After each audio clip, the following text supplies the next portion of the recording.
भगवते वासुदेवाय नमः।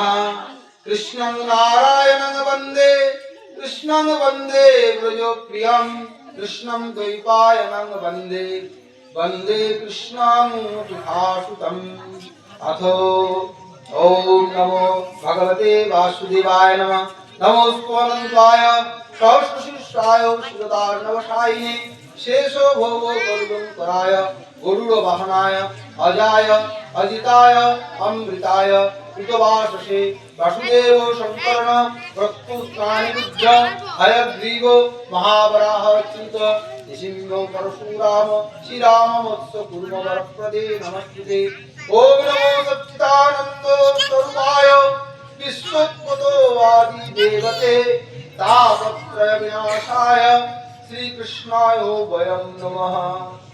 शाम प्रजन्मो प्रेतो प्रमुष्य कृष्टं दैपायनं विरहकातरो अजुहावो पुत्रेति तन्मयां दिश्य हरिविन्दोस्तं सर्वभूतं हृदया मुनिमानस्मि तस्मिन् मुनिशारण्य शोधो वृत्तस्तो महामतिं कथामृतो सारो कुशलं नैमिषन्नो बभ्रीता। যিনি সর্বজগতের উৎপত্তি স্থিতি ও লয়ের হেতু আধ্যাত্মিক আদি দৈবিক আদি ভৌতিক এই ত্রিতাপ বিনাশ সেই সচ্চিদানন্দ স্বরূপ ভগবান শ্রীকৃষ্ণকে আমরা প্রণাম করি। আমাদের দেহটি তৈরি রক্ত মাংস এবং হাড় দিয়ে, আর ভগবান তৈরি হচ্ছেন সৎ চিৎ এবং আনন্দ, এই তিনটি গুণ নিয়ে।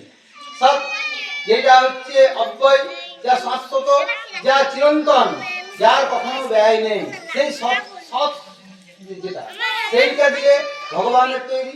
আর কি চিত্ত, যা সদা চিদাকার চিদানন্দ। আর আনন্দ রূপিণী হচ্ছেন যে রাধারানীর যে স্বরূপ, যেটি আনন্দময়ী, সে আনন্দ রূপে ভগবানের সৃষ্টি। অর্থাৎ সচ্চিদানন্দ স্বরূপায় প্রণম শ্রীকৃষ্ণায় বয়ং নমঃ। দুর্ঘটনা জনিত কোনো যে অঘটনগুলো, সেইগুলো বললে আদি ভৌতিক, মানে হঠাৎ করে যেগুলো হয়। আর তিনি সতীনাথ গ্রহণের সংকল্প নিয়ে একাই গৃহত্যাগে উদ্যোগী হলেন।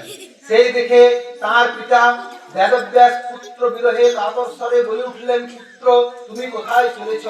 এই সময় তন্ময় হয়ে থাকা এর ফলে বৃক্ষরাজি সুখদেবের হয়ে উত্তর দিয়েছিলেন, এইরূপ সর্বভূত হৃদয় স্বরূপ শ্রী সুখদেবকে আমরা প্রণাম করি। একদা কথামৃত রসাস্বাদন কুশল মুনিবর সৈনিক নৈমিষারণ্য ক্ষেত্রে বিরাজমান মহর্ষি সুতকে নমস্কার করে জিজ্ঞাসা করলেন। সৈনক মুনি বললেন, হে সুত, অজ্ঞান অন্ধকার দূরীকরণে আপনার জ্ঞান কোটি সূর্যের সমান সমপ্রভ।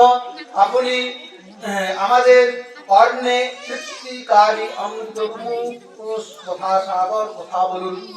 অর্থাৎ প্রথম এই কথা হয় নৈমিষারণ্যে। সৈন্যকাদি মুনিগণ পাঠ করেছিলেন গীত আকার, তখন কীর্তন গান ছিল না, তো গীতময় ভাগবত তিনি পাঠ করেন এবং সমস্ত সৈন্যকাদি মুনিগণ সেখানে উপস্থিত ছিলেন নৈমিষারণ্যে।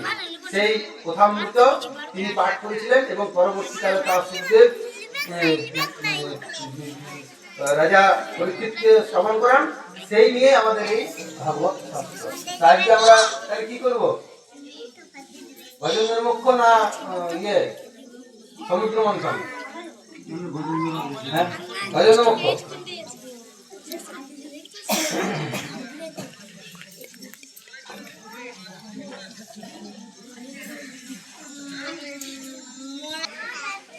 গজেন্দ্রের উপাখ্যান, অর্থাৎ কুমিরের গ্রাসে এক গজেন্দ্রের বন্দির দশা হয় এবং তার থেকে কিভাবে মুক্ত হয়ে পড়ে ভগবানের শরণ লাভ করেন, সেই নিয়ে আমাদের আজকের পাঠ বা কথা। অর্থাৎ ভগবান বলছেন যে আমরা সবাই হাতির মতো বুদ্ধি, আমাদের আমার ঐশ্বর্য, আমার এই আমার আমার আমার আমিতে আমি নাই। আমি যখন নাই তখন আমি হই তার। যতক্ষণ আমার আমার আমার পুত্র, আমার সংসার, আমার ছেলে, আমার মেয়ে, আমার যতক্ষণ থাকবে ততক্ষণ ভগবানের কোনো কিছু পাওয়া যায় না। ভগবান তখনই উদ্ধার করেন, ভগবান তখনই এসে করে আমাদেরকে সেই তার পথে নিয়ে যান যতক্ষণ পর্যন্ত সে আমারটি ছাড়ে। সেই তারই একটা কাহিনী শুনুন, এটা খুব ভালো লাগে। আমি একটু সংস্কৃত শ্লোকটা পাঠ করছি, তারপর বাংলাতে বলছি, কারণ সংস্কৃত শ্লোকটা পাঠ করতে তো অনেকে বুঝবে না, বা আমার সংস্কৃত শ্লোকটা পাঠ করার পরে বাংলা ইয়ে করতে গেলে কিছুটা পাঠ করি, পাঠটা তো সংস্কৃত নেই। গজেন্দ্র পক্ষা শিশুকোবাচ অসিতো গিরিবরো রাজন চিত্রকূটো ইতি বিশ্রুতা ক্ষীরদাস্পৃতং শ্রী যোগযুক্তং তস্মৃতা ভগবতা বিস্তৃতো পর্যন্ত ত্রিধি সিংহ পরোনিধিম দ্বিযশোক্ষং গোচরন্তে রৌপ্য হিরণ্যময়দ্বৈ अन्यस्यै कुकुबो सर्वा रत्नधातु विचित्रतै नानारुद्रो लतागुल्मयि निर्घरन्तो रसान्तकम् सा चर्णवी सिंहे समत्तत्ता परियुभति करति श्यामलां भूमिं हरिकरिण्यस्तुद्रवि सिद्धारण्यगन्धर्व विद्याधारा महागणै किं पुरुषार्वितिश्चैव क्रीडो सुप्तो जुत्सुन्दरम् यत्रो गीतो सामत्त बन्धनं गुप्तमहना अभिगण्यन्ति समना श्लाघाङ्करसंगा नानि निश्च प्रसूवृत्त सा कुङ्कला द्रोण संयुक्ता चित्रो द्रुमोलोचनां कण्ठता विमतं द्वयं संगीतारण्यरुद्रै पालिपुष्पो तथा बलै देविस्तो मजिरान्तो अद्भुतो इति लोकश्रुत यश्चमुद्रो ना भगवतो वारुणस्य महात्मना ক্ষীর সাগরে উপবৃষ্ট চিত্রকূট নামে খ্যাত একটি প্রসিদ্ধ সুন্দর ও শ্রেষ্ঠ পর্বত আছে। চিত্রকূটে একটা শ্রেষ্ঠ পর্বত ছিল, এটাই রাজা পরীক্ষিত রাজাকে সুখদেব বলছেন। ক্ষীর সাগরে পরিবেষ্টিত চিত্রকূট নামে খ্যাত এক প্রসিদ্ধ সুন্দর এক শ্রেষ্ঠ পর্বত আছে, যার উচ্চতা হলো 1 অযুত যোজন, এত 10,000 অযুত, লক্ষ নিযুত কোটি আছে না, সে অযুত যোজন, 1000 যোজন পর্যন্ত সে উচ্চতা পর্বতটি। আর কি ছিল না, চতুর্দিকে অযুত যোজন বিস্তৃত একটি পর্বত, স্বর্ণময়, রৌপ্যময় ও লোহময় 3টি শৃঙ্গ, সমুদ্র দ্বাদশিক এবং আকাশে শোভাযুক্ত করে রেখেছিল। 10 দিক শোভাযুক্ত 3টি তার শৃঙ্গ ছিল, একটি লোহা নির্মিত, একটি স্বর্ণ নির্মিত, একটি রৌপ্য নির্মিত, অর্থাৎ সোনার শৃঙ্গ, রূপোর শৃঙ্গ আর লোহার শৃঙ্গ। এই দিকে 10 দিক পরিবেষ্টিত একটা পর্বত, তার মধ্যে যখন সূর্যের কিরণ পড়তো, চন্দ্রের কিরণ পড়তো, তার শোভা অতি মনোহর। সূর্যের কিরণ যখন পড়ছে তখন সুন্দর লাগছে, আবার যখন চন্দ্রের ছোটা পড়ছে সেই পর্বতের শৃঙ্গের উপরে তখন অতীব মনোহর এক দৃশ্য।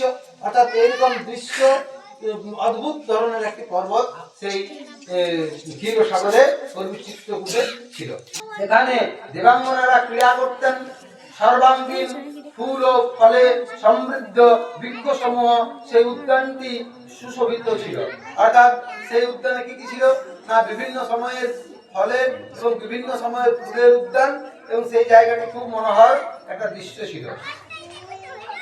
এবারে কি হলো, উদ্যানে মন্নার, পারিজাত, গোলাপ, অশোক, চম্পক, নানা রকম আম, পিয়াল, কাঁঠাল, আমড়া, সুপারি, নারকেল, খেজুর, ডালিম, মহুয়া, শাল, তাল, তমাল, আসন, অর্জুন, অরিষ্ঠ মানে রিঠা, ডুমুর, অশ্বত্থ, বট, পলাশ, চন্দন, নিম, কাঞ্চন, শাল, দেবদারু, অঙ্গুর, বেল, কপিত মানে কয়েক বেল, লেবু ও ভেলা প্রভৃতি বৃক্ষ সেখানে মনোহর স্বর্ণকমল প্রস্ফুটিত থাকতো।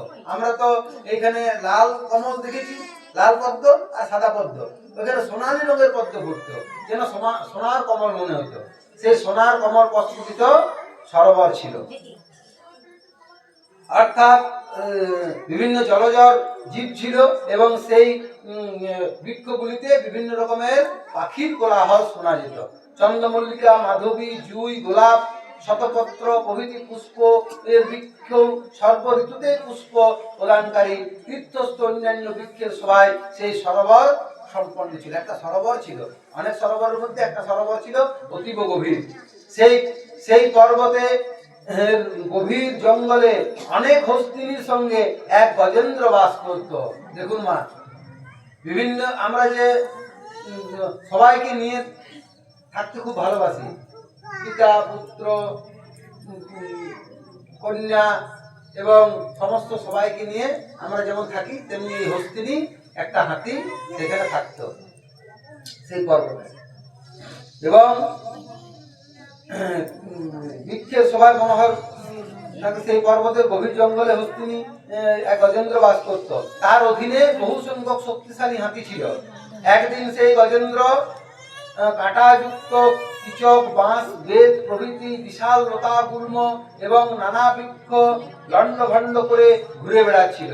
সে হাতির স্বভাব যেমন হয়, বিভিন্ন লতা গুল্মকে একদম লন্ড ভন্ড করে সেখানে ঘুরছিল। তার গায়ের উগ্র মদগন্ধের ঘ্রাণে সিংহ এবং হাতিরা, বাঘ, গন্ডার প্রভৃতি হিংস্র জন্তু, সাপ, সাদা কালো সরস এবং চামড়ি গায়ে ভয়ে পালিয়ে গেল। সেই বড় বড় হাতি যেগুলো হয় বিশাল অরণ্যে থাকে, তাদের এই যে গন্ডদেশ, এখানে একটা মৌচাক হয়, সেইখানে সেই মধুর গন্ধে সমস্ত রকম জীবরা ওখান থেকে পলায়ন করে। অর্থাৎ খুব পুরনো হাতি ছাড়া সেই সেই মধুর গন্ধ এখানে হয় না। সেই গন্ধটি যারা পায় ওরা সব ওই জায়গাটা সবাই পরিত্যাগ করে দেয়, যে গজেন্দ্র মানে বিশাল হস্তি সেখানে আসছে। তো সেইগুলি সেই গন্ধ পেয়ে করে সমস্ত যে হিংস্র জন্তু ছিল তারা সব পলায়ন করত। সেই গজেন্দ্র তার অনুগামী শাবকবৃন্দ এবং হস্তিনীদের পরিবেষ্টিত হয়ে নিজের ভারে সেই পর্বতকেও যেন কাঁপাতে কাঁপাতে চলছিল। এমন তার চলন যে এক একটা পা দিচ্ছে মনে হচ্ছে পর্বত কাঁপছে। এইভাবে সেই গজেন্দ্র নিজের চালে একদম চলতে চলতে হস্তিনী আস্তে আস্তে আস্তে আস্তে সেই গোটা অরণ্যের মধ্যে বিচরণ করতে লাগলো। কাঁপাচ্ছিল। গণ্ডস্থল থেকে নিঃসৃত মদগন্ধ লুব্ধ ভ্রমরেরা তাকে অনুসরণ করছিল। সেইখানে সেই যে মধুর গন্ধটি বেরোচ্ছিল, সেখানে ভ্রমরেরা গুনগুন গুনগুন করে সেই মধুগুলিকে তারা আস্বাদন করছিল, মধুগুলিকে গ্রহণ করছিল। পদ্মরেণু গন্ধবাহী বায়ু আঘ্রাণ করে সেই সরোবরের দিকে এগিয়ে গেল এবং সেই সুগন্ধ শীতল বায়ু প্রবাহিত হচ্ছিল দ্রুত গতিতে সেই সরোবরের তীরে উপস্থিত হলো। তার তৃষ্ণার্ত হলো এবং স্নান করার জন্য সেই গজেন্দ্র তার হস্তি শাবক সবকে নিয়ে করে সেই যে সরোবরটি ছিল অতি মনোহর, সমস্ত ফুল পুষ্পে সমৃদ্ধ, যে স্বর্ণ কমল ফুটে, সেই দিকে অনুগামিত হয়ে পড়ে সেই সরোবরের জলে ক্রীড়া করবার জন্য গেল। হে রাজন, গজেন্দ্র জানতো না যে তার বিপদ আসছে। সে বেচারি জানতোই না যে ভয়ঙ্কর বিপদ তার দিকে উপস্থিত হয়েছে। সে জানতো না যে এইখানে এত সুন্দর একটা পরিবেশের মধ্যে আমার বিপদ লুকিয়ে আছে, সেটা জানতো না। সেরকম আমাদেরও বুদ্ধি, আমরা যেখানে দেখি যে সুন্দর জিনিস, সেইটির প্রতি আমাদের আসক্তি বেশি। সুন্দরের মধ্যে যে বিপদ লুকিয়ে আছে সেটা তো আমরা জানি না, সেই দিকে আমরা ধাবিত হই এবং হাতির মতন বুদ্ধিতে সেখানেই লিপ্ত হই এবং সেইখানে পুরো জীবন যৌবন সেইখানেই কাটাই এবং আমরা সেইখান থেকে উদ্ধারের জন্য যখন ভগবানকে ডাকি, ভগবানই উদ্ধার করেন, আর আমাদের নিস্তার হয় না। অর্থাৎ সেইখানেই আমরা আবার পুনরূপী জননম, পুনরূপী মরণম, পুনরূপী মাতৃ জঠরে শয়নম, ভজ গোবিন্দম ভজ গোবিন্দম গোবিন্দম ভজ মূঢ়মতে। অর্থাৎ গোবিন্দ বিনে আমাদের গতি নাই। আমরা পুনরায় জন্ম, পুনরায় মৃত্যু, আবার সকাল, আবার বিকেল, আবার রাত, আবার ঘুমানো, আবার উঠা। অর্ধেক জীবন আমাদের ঘুমেই চলে যায়। অর্ধেক জীবন যৌবনকালে রঙে রসে, অর্ধেক জীবনে আমাদের বৃদ্ধাবস্থা। আর কতটুকুই ভগবানের বা ধ্যান করি বা ভগবানের জন্য আমরা কতটুকুই সময় পাই। তার মধ্যেও যে ভাগবত কথার আসলে যে আপনারা বসে আছেন, আপনাদের কোটি কোটি দণ্ডবত। যে এত কিছু কর্ম করার পরেও যে আপনারা এসে এই যে শ্রবণ করছেন, এইটাই বিশাল ব্যাপার, এইটাই সব জায়গায় পাওয়া যায় না। তো যাই হোক, এই কথা অমৃতময়ী কথা, এই কথা শ্রবণে খুব পূর্ণ হয় এবং খুব মনের শান্তি হয়।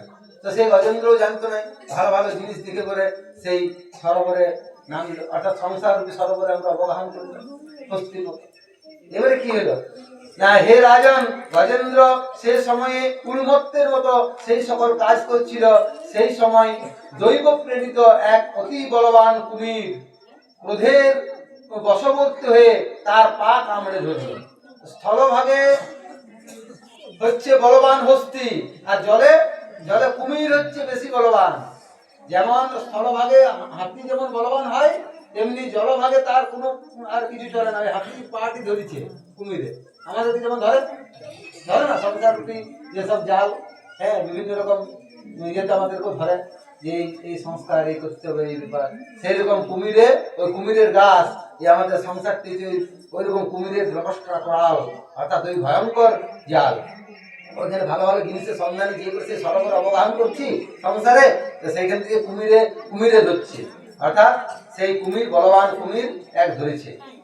দৈব প্রেরিত অতি বলবান কুমির অর্থাৎ গ্রাহ ক্রোধে বশীভূত হয়ে তার পা কামড়ে ধরল। হঠাৎ এই ভয়ঙ্কর বিপদে পড়ে বলশালী সেই গজেন্দ্র তার সমস্ত শক্তিতে নিজেকে মুক্ত করার চেষ্টা করলেন, কিন্তু নিজেকে ছাড়াতে পারল না। সে সমস্ত শক্তি, সে তো বিশাল গজেন্দ্র, সে পর্বত কাঁপিয়ে দিচ্ছে, কিন্তু সেই কুমিরের গ্রাস থেকে তার পাটি ছাড়াতে পারছে না। কেউ তিলুড়ি হরি মন্দির যারা গিয়েছেন তারা দেখবেন এই ফটোটি দেওয়া আছে, একটা কুমিরে ধরে আছে একটা হাতির পা, আর ভগবান গরুরে আরোহণ করে আছেন, আর দেখবেন যে একটা গজেন্দ্র মানে ওই হাতির পাকে কুমিরে ধরে আছে। ওটা তিলুড়ির হরি মন্দিরে দেখবেন ওই ফটোটি আছে, দেখেছেন সবাই দেখবেন অনেকে যারা গিয়েছেন। তো এইভাবে গজেন্দ্রের পাটি ধরে আছে, অনেক চেষ্টা করলো কিন্তু ছাড়াতে পারলো না। অন্য হস্তিনী ও শাবকেরা দেখলো তাদের দলপতিকে কুমিরে ভীষণভাবে আকর্ষণ করেছে, তা দেখে জলপতিকে ছেড়ে তারা পলায়ন করলো। এই তো সংসারের নিয়ম। আপনি সারা জীবন সব করলেন, পুত্র সন্তান ছেলে মেয়ে এই ওই জমি কিনা জায়গা কিনা ঘর করে দিয়া, এর জন্য এই করে দিয়া, কারো ত্রুটি রাখলেন নাই। আপনার যখন বিপদ হবে তখন চোখ অপারেশন হলেও তখন কেউ আসবে না। ছেলে বলবে আমার সময় নাই, বৌমা বলবে আমি মাঠে যাব, মেয়ে বলবে আমার ছেলের পরীক্ষা, এইভাবে সবাই নিজেদেরকে সাইড করে নেয়, কিন্তু ভগবান ছাড়ে না। এইভাবে হস্তি যখন ওই বিপদগ্রস্ত হলো তখন কেউ নেই, তখন ওই কুমিরের ইয়েতে পড়ে আছে, তখন সবাই বলছে চলো চলো চলো, হস্তিনী ওই যে হস্তিনী পড়ে আছে, তার যে হস্তিনী এবং শাবকবৃন্দ তাদেরকে হস্তিনী নিয়ে করে সেই বিপদ থেকে মানে উঠে পড়ে নাগাদ দিয়ে চলে গেল। ওইখানে ওকে উঠাবার জন্য কেউ চেষ্টা করলো না। অর্থাৎ আমরা যখন বিপদে পড়ি তখন আমাদের আর নিজের আত্মীয় পরিজন কেউ থাকে না, একমাত্র ভগবানই তার ভরসা, সেইটুকুই আজ পায়। হে রাজন, সেই সময় সেই বলশালী হস্তি নিজের চেষ্টাতেই কুমিরের গাছ থেকে ছাড়াবার চেষ্টা করলো, কিন্তু অন্য হস্তিনী এবং শাবকেরা দেখলো সে বিপদ সংকুল হয়েছে, সে তাকে ত্যাগ করে তীরের দিকে চলে গেল। সেই সঙ্গে তাকে সাহায্য করার জন্য আর কেউ থাকলো না, কিন্তু তাকে উদ্ধার করতে সমর্থ হলো না। গজেন্দ্র এবং কুমির উভয়েই নিজের নিজের পূর্ণ শক্তি প্রয়োগ করেছিল। হে মহারাজ, কখনো গজেন্দ্র কুমিরকে তীরের দিকে টেনে আনে, আবার কখনো কুমির গজেন্দ্রকে জলের ভিতরে নিয়ে যাচ্ছিল। এইভাবে শক্তি প্রয়োগ করতে করতে 1000 বছর কেটে গেল এবং উভয়েই জীবিত থেকে এইভাবে যুদ্ধ করতে লাগলো। এই দেখে দেবতারাও আশ্চর্য হয়ে গেলেন। এটা একদিনের ব্যাপার নয়, এটা সত্যি যুগের ঘটনা। তখন তো সব জিনিসের আয়ু বেশি ছিল। এটা 1000 মানে আমাদের এখানে হয়তো 2-1 বছর, এখানে 1000 বছর তখন তাদের যুদ্ধ চলেছিল। কখনো গজেন্দ্র নিয়ে আসে তীরের দিকে কুমিরকে, আবার কুমির কখনো টেনে নিয়ে যায় গজেন্দ্রকে জলের দিকে। এইভাবে এদের পুরো যুদ্ধ চলে 1000 বছর ধরে, সেই যুদ্ধ চলতে লাগলো। শেষকালে ভগবান দেবতারা আশ্চর্য হয়ে গেল, এইভাবে যুদ্ধ চলছে। শেষকালে কি হলো, বারবার জলের মধ্যে আকর্ষিত হওয়ার ফলে অবসন্ন দেহে সেই গজেন্দ্রের শরীরের শক্তি, মানসিক শক্তি এবং উৎসাহ সবই ক্ষীণ হয়ে গেল। এদিকে জলচর জীব কুমিরের শক্তি ক্ষীণ না হওয়ায় উপরন্তু বৃদ্ধিপ্রাপ্ত হলো। সে উৎসাহ ভরে গজেন্দ্রকে আরো বেশি শক্তি দিয়ে আকর্ষণ করতে লাগলো। এইভাবে যদি 10,000 বছর ধরে যুদ্ধ চলে, সে তো স্থলজ প্রাণী, তার তো শক্তি আস্তে আস্তে ক্ষীণ হয়ে পড়লো এবং কুমিরের শক্তি বৃদ্ধি পেয়েছে, জলজ জীব তার আরো বৃদ্ধি পেল এবং শেষমেশ হস্তির মন এবং শক্তি দুই ক্ষীণ হয়ে পড়ল। এই রূপে দেহভিমানী গজেন্দ্রের আকস্মিক প্রাণ সংকট উপস্থিত হলো এবং সে নিজেকে মুক্ত করতে অক্ষম হয়ে পড়লেন। তখন সে দীর্ঘক্ষণ মুক্ত না হওয়ার কারণে সে অবশেষে সিদ্ধান্তে উপনীত হলেন, এই কুমির বিধাতার পাশ রূপে এসেছে, এর ফাঁদে পড়ে আমি কাতর হয়ে পড়েছি। যখন আমারই মতো শক্তিশালী অন্য হাতিরাও আমাকে মুক্ত করতে এলো না, এই হস্তিনী আমি একা কিভাবে তা মুক্ত হব? সুতরাং সমস্ত বিশ্বের একমাত্র আশ্রয়স্থল হে ভগবান, আমি তাঁরই শরণাপন্ন হলাম। কাল অতীব বলবান, এই সর্পের ন্যায় সকলকে গ্রাস করার জন্য সর্বদা ধাবিত হচ্ছে। এর ভয়ে ভীত হয়ে যে ভগবানের শরণাপন্ন হয়, ভগবান তাকে অতি অবশ্যই রক্ষা করেন। তাই তারই ভয়ে মৃত্যু পর্যন্ত নিজের কর্তব্য যথাযোগ্য পালন করে এই প্রভুই সকলের আশ্রয়স্থল, আমি তারই আশ্রয় গ্রহণ করলাম। যখন সব দিক থেকে মানসিক এবং দৈহিক বল থেকে ক্ষীণ হয়ে গেল, তখন একই সিদ্ধান্ত উপনীত হলো গজেন্দ্র যে ভগবান ছাড়া উপায় নেই, ভগবানের শরণাগত হলো। ভগবানের শরণাগত হওয়ার পরে কি হচ্ছে, গজেন্দ্রের কর্তৃক ভগবানের স্তুতি ও তার বিলীন মুক্তি। অর্থাৎ এই যে গজেন্দ্র ছিল, এটা পরে বুঝবেন আপনারা কে ছিল। একজন বড় রাজা ছিল এবং এই কুমিরও একটা ছিল গন্ধর্ব লোকের একটা বহু নামক একটা গন্ধর্ব ছিল। এবার গজেন্দ্রের সেই স্মৃতি এলো, সে ভগবত স্মরণ হলো এবং গজেন্দ্র কর্তৃক ভগবানের স্তুতি, সে ভগবান স্তুতি করতে লাগলো। শ্রী সুগোবাচ এবং ব্যবস্থিত বুদ্ধা সমধ্যায় মনোহৃদি যাপত্বম পরমম যজ্ঞং প্রাবস্তুতি শিক্ষিতম। শ্রী সুখদেব বললেন, হে পরীক্ষিত, নিজের বুদ্ধিতে এইভাবে কৃত নিশ্চয় হয়ে গজেন্দ্র নিজের মনকে চিত্তভূমিতে স্থির করে পূর্ব জন্মের উদ্বস্ত সেই শ্রেষ্ঠ যোগযুক্ত স্তোত্রের দ্বারা ভগবানের স্তুতি করতে লাগলেন। গজেন্দ্র উবাচ নমো ভগবতে তস্मै यातो एतृत्तात्मकं पुरुषो सारधीराजाय পরশায় ভিদমহিম। গজেন্দ্র বললেন, যিনি সমস্ত জগতের মূল কারণ এবং সকলের হৃদয়ে পুরুষ রূপে